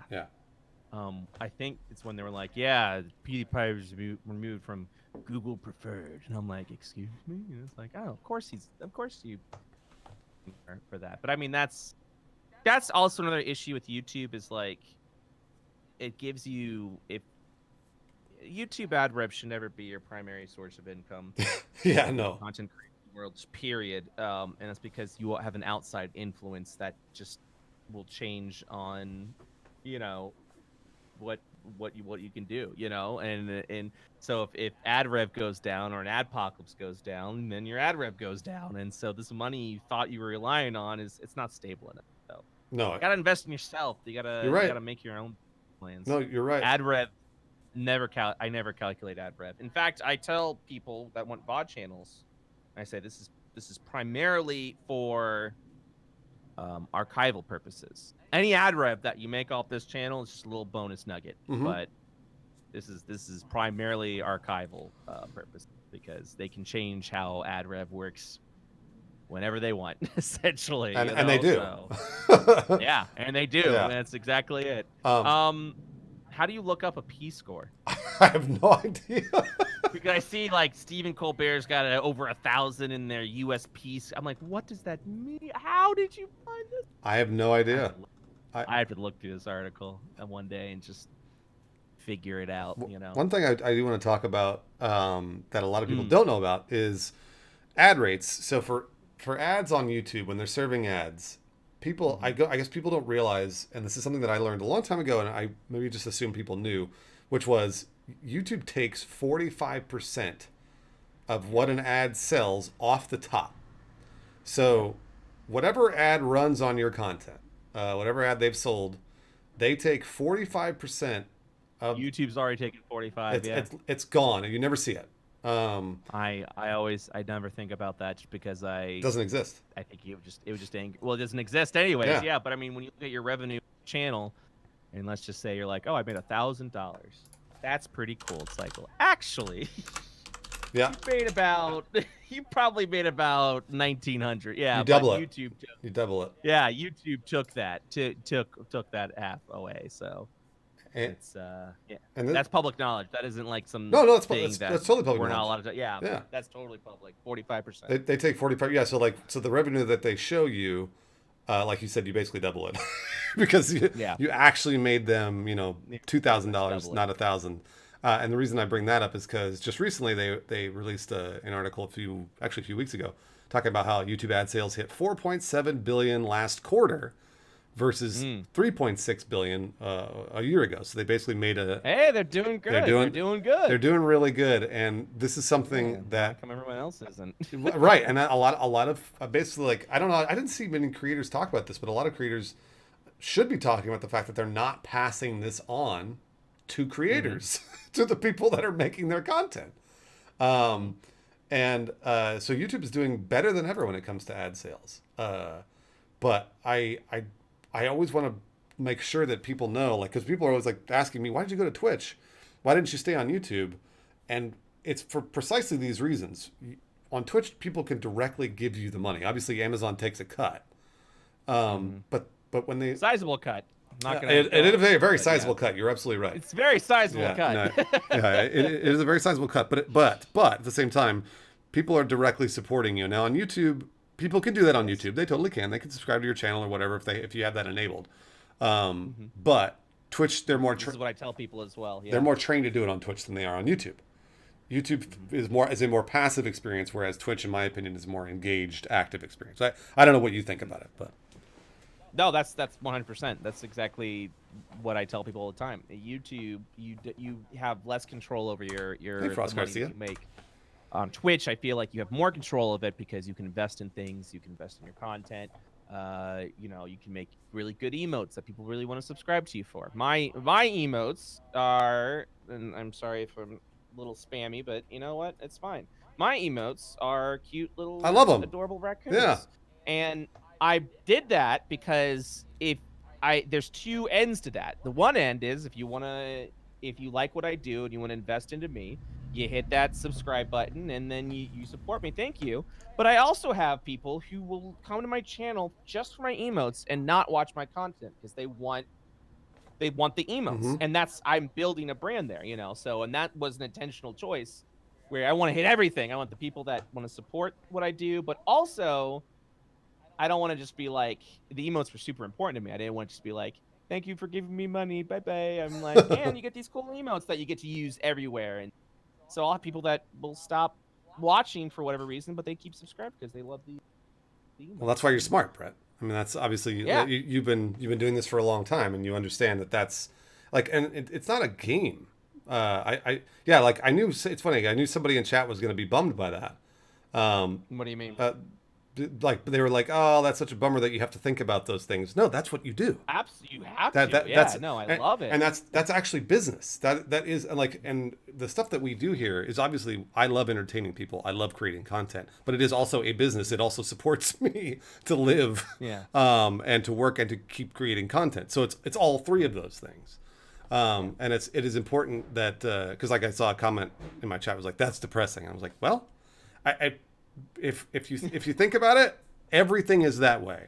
Everything's sad it- if that's your method of thinking. Yeah, There's always a happy side and sad side to it. yeah, but I mean like, but the thing I like about what I try to do here on Twitch, and it's the same. I'm sure it's the same with you, Brett, which is I'm very straight with everybody about what you get, what I'm doing, about why I'm doing it. That you know, like I'm here to entertain people because I love entertaining, but also I have to make a live. I got to live just like you do. So when you go to work, that's what I'm doing right now. You know, like. But the important thing is I never make that the point in my chat. I never want you to be, please subscribe to me because I'm broke. I never want that to be the reason. No. That's on me. That is not on chat. Correct. So, Correct, yeah. Because of that, I provide for my emotes, I provide these emotes were actually updated since about 6 months ago. I had the emotes for a year. My emote artist had been developing her skills, and her emotes became even higher quality. And I went, "Hey, can we increase the quality of my emotes? Is that possible?" She went, "Yep. This is the number." I said, "Here it is." And I continue to invest in those emotes because I want them to be the best thing possible. I could just leave the emotes alone and be fine with it, but I mean, that's just business, you know. It's just always providing the highest quality product to the customer, you know, which is the audience, which is you guys. Yeah. And that does sound a little depressing and sad, but I mean, it's just, that's how it is. I mean, And it is. important to be straightforward about that. Well, yeah, for me, that the most important part of any business, whether or not it was Funhouse or Inside Gaming or now what I'm doing, is to be completely straight with people. So if they're asking me, like, because I get asked literally on a daily basis, how come you don't upload 10-minute videos to your YouTube channel? And I always say the same exact thing, and I have been for months, which is YouTube doesn't prioritize those 10-minute videos like they do the 4-hour videos. So when the 4-hour videos go up on YouTube and it gets 27 minutes of watch time versus a 10-minute video, which gets 5 minutes of watch time, which one do you think YouTube's going to want to put ads on more? The longer one. And that's the problem, is that the longer videos, even when they get less views, still make more money on YouTube. And it is a sad fact. It's like, it's a bummer. Like I wish that weren't the case. Also, truthfully, I came to Twitch because I wanted to do something different than Funhouse. Funhouse makes 10-minute edited videos and I love them. but I wanted to do something different on Twitch. I wanted to make live content, so that's why I'm here. Right. So that's for me. And that's YouTube, and that's also why I'm away from YouTube. YouTube's the side hoe. You know, it's it's doing its own thing, but you know, because I've been thinking about, because I do VOD channels for everyone. You know, I've been thinking about uploading my VODs to YouTube eventually. Sure. You know, but it's also just a matter of time. One of the most important things. This turned into a business talk, but it's really important in anything you do. It's not about the money you make. It's about the time you spend. Time is the one resource you will never, ever, ever, ever, ever, ever get back. That's right. And so you always have to value your time. And that's, for me, I don't believe YouTube is valuable, is the time valued for me personally. It's not my thing. I mean, if I ever get to a point on a Twitch audience where enough people are like, hey, we want VODs on a VOD channel, I'll probably start a VOD channel for my own. But until it gets to that point, there's other things that I need to spend my time on. Yeah, it's the same with me. I found exactly the same scenario, and you know, it would be a real bummer if I didn't like streaming on Twitch. Thankfully, I love it, and it's something that I discovered about a year and a half ago that I really enjoyed, and really enjoyed the active, I guess, like the interactive chat versus YouTube, which was the anonymous mean comments. Yep. So for me, when I discovered that I really liked Twitch, and then I was like, oh, wait a minute, can I turn this into a business? And it turns out, yeah, I was able to turn it into a business, and seemingly it is a different form of a business that I find easier than YouTube, because YouTube was so difficult. In the last, like we were just talking about, in the last couple of years, to all of a sudden YouTube is now prioritizing toy reviews and unboxings and things like that, and the stuff that we're making is completely different. It's completely different. So it's time spent to revenue gain. I mean, it's just how much time do I have? You know.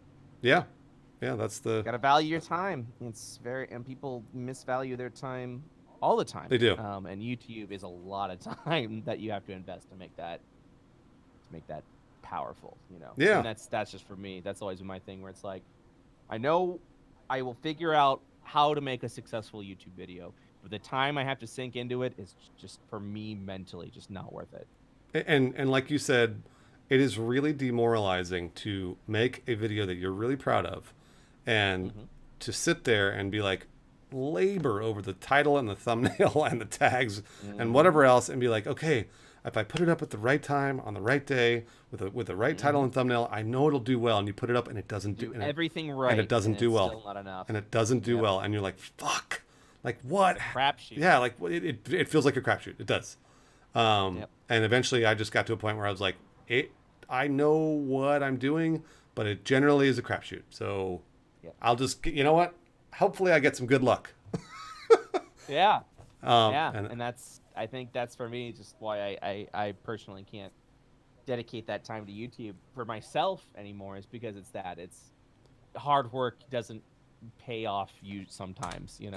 Sometimes it does, sometimes it doesn't, and it sucks. And then you're like, all right, well, try again. And you're like, I really don't want to. I mean, I guess I'll try again, and then you try over and over and over and over. Or you try again, Yeah, I do not want to feel this disappointment again. Yeah. And by the way, I should say this to my chat and to anybody listening: this isn't me complaining about it. No.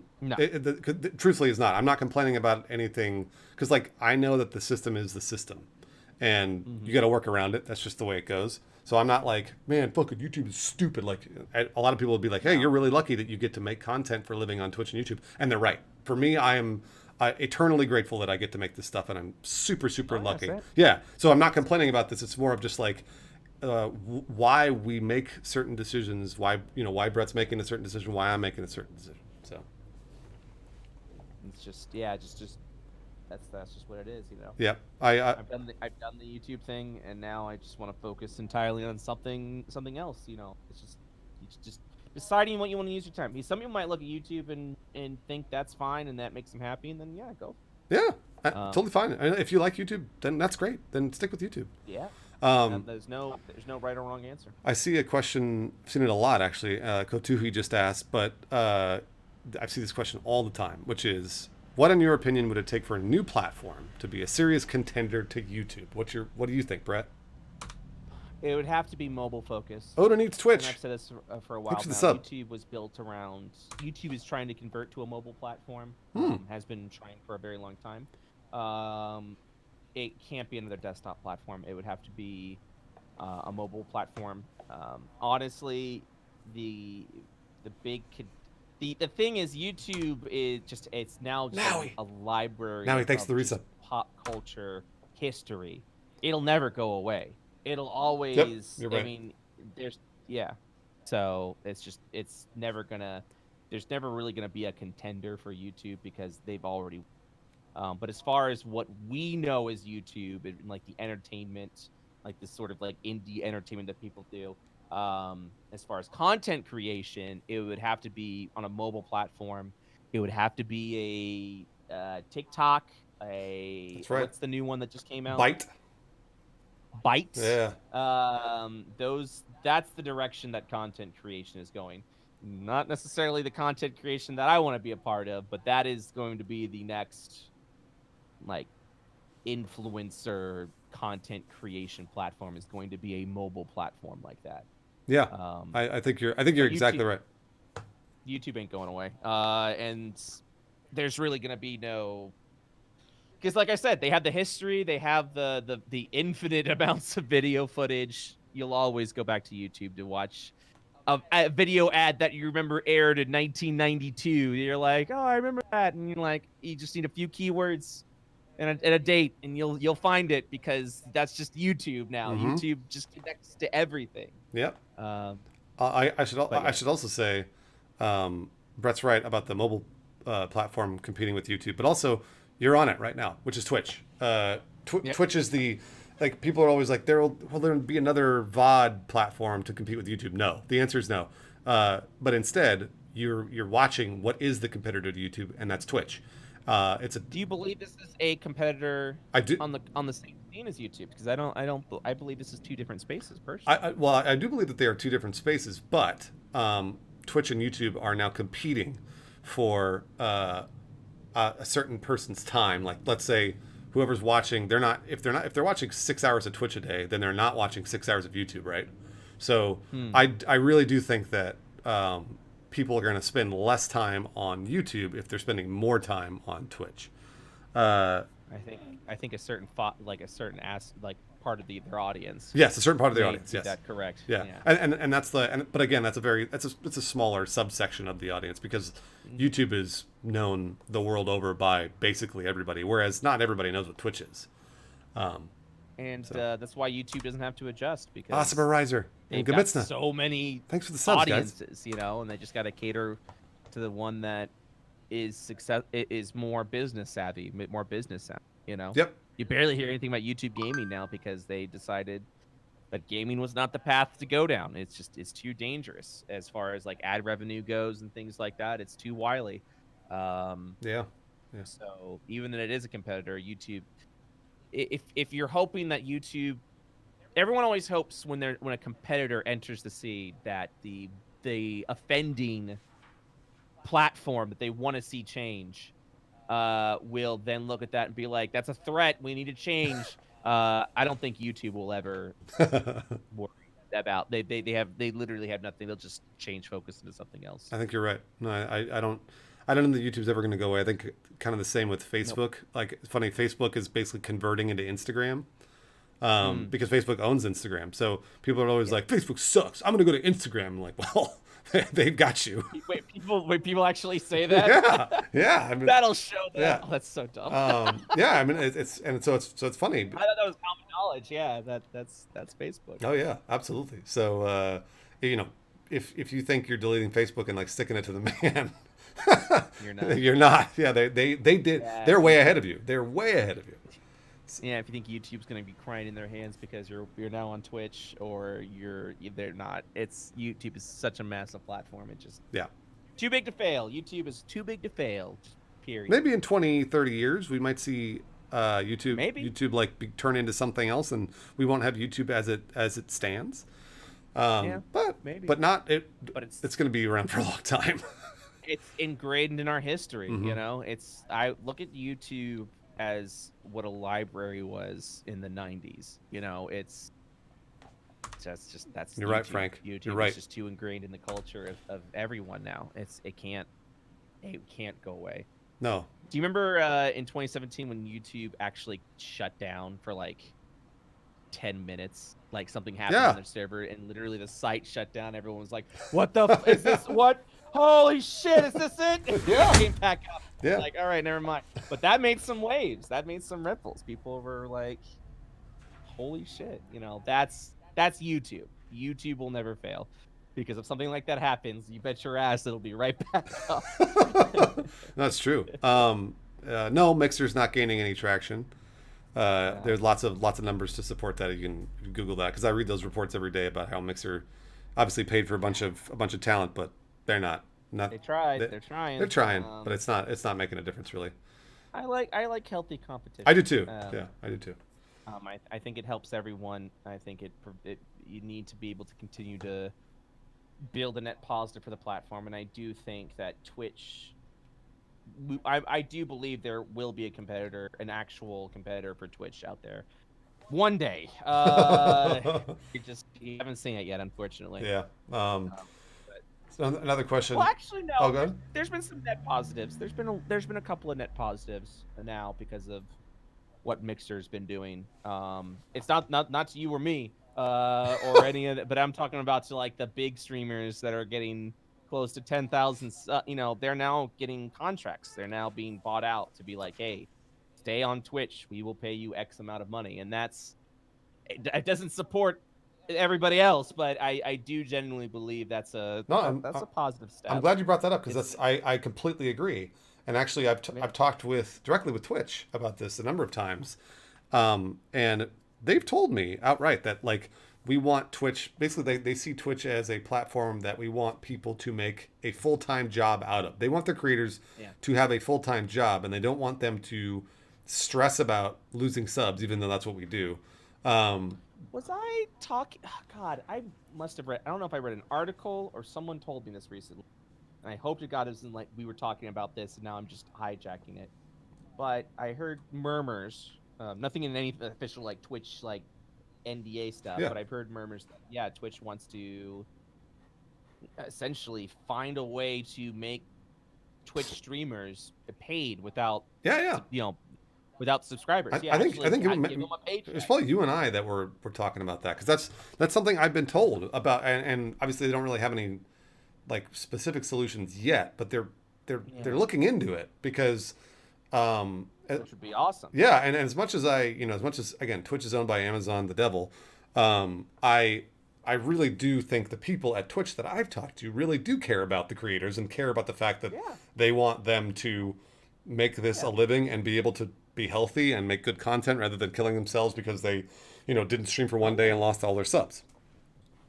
So we were talking about that, and they, they're many times have been told, hey, we want to try and figure out a way to make this so that's a full-time job, and you guys can take 2 days off every week or something. So that's what it was. Yeah, I was. God, shit. What was? Man, it must have been a video or an article that was like, someone was mentioning that they had to take off for that you can't. Maybe it was Ninja. Oh God, there was an article that was talking about where someone was like, yeah, you can't like the advice was like, hey, as a streamer, how can you take time off? And the streamer was like, you can't because if you are gone for like a week or something like that because of a medical issue or you go on vacation, that Twitch Prime goes to someone else. People switch content. You're not providing content anymore. People move on. Yep. So you cannot take a day off. Man, I really wish I could remember what I read, but that was exactly it. But they were like, oh yeah, but oh, you know what? It was you. Yeah. Oh fuck. Yeah. Yeah.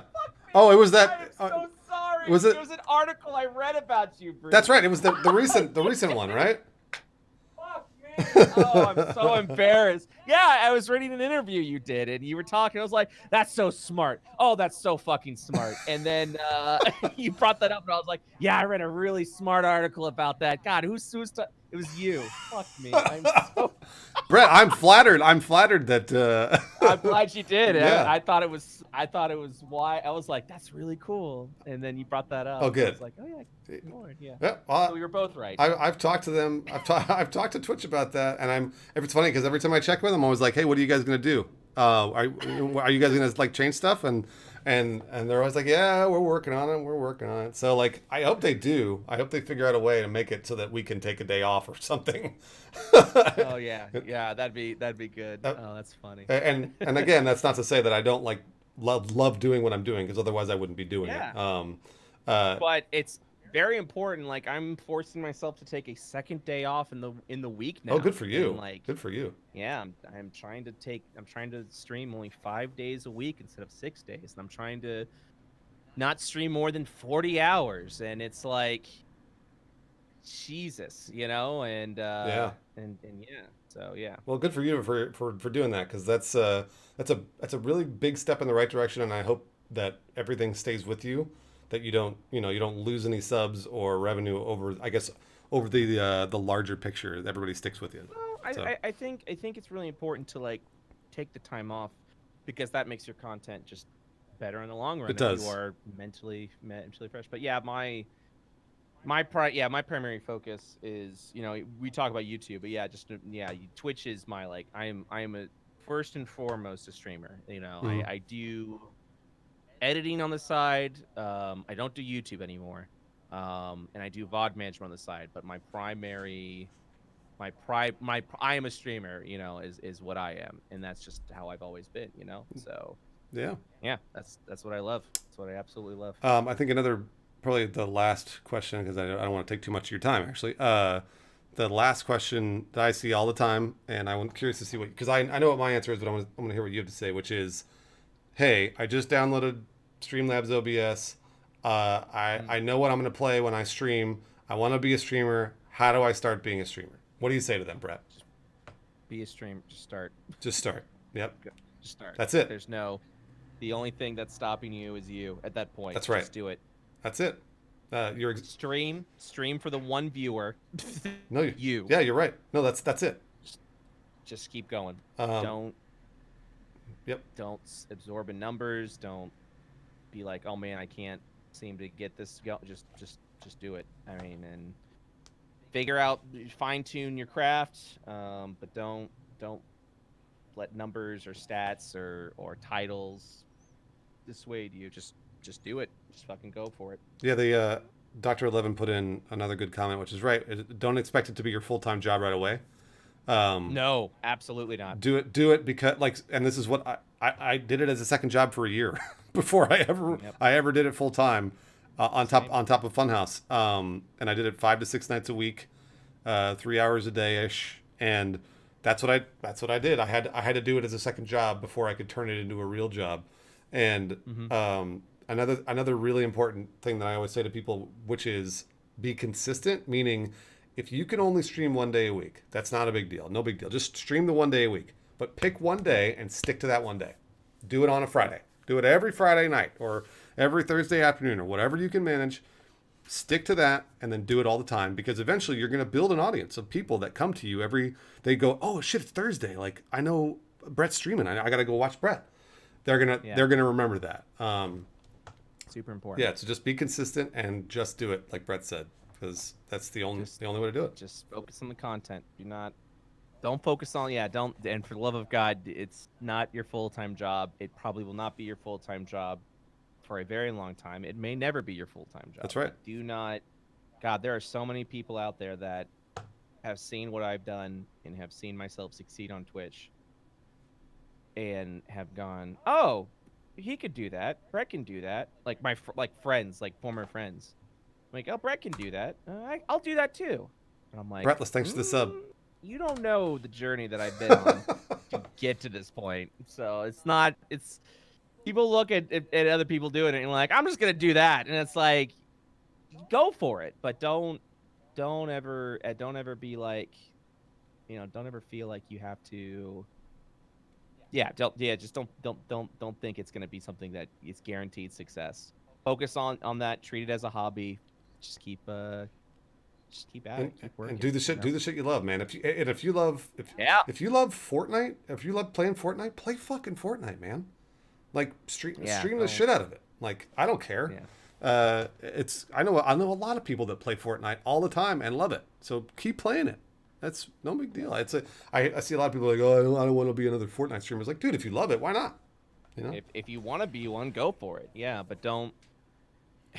I've gotten in arguments with people who I remember this. I won't give any names, but someone was complaining on Twitter, or they were just upset on Twitter. They're like, Nice I don't know job, what's Chris going on, Bacon Bits. and people won't talk. If you're in my chat, just fucking talk in my chat. And I'm like, hey man, they don't.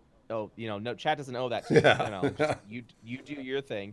And the response I got back was like, oh, well, you're an editor for all these big people, so you got where you were because of the people you know and the people you edited. Ooh, I don't really? have They that. say that?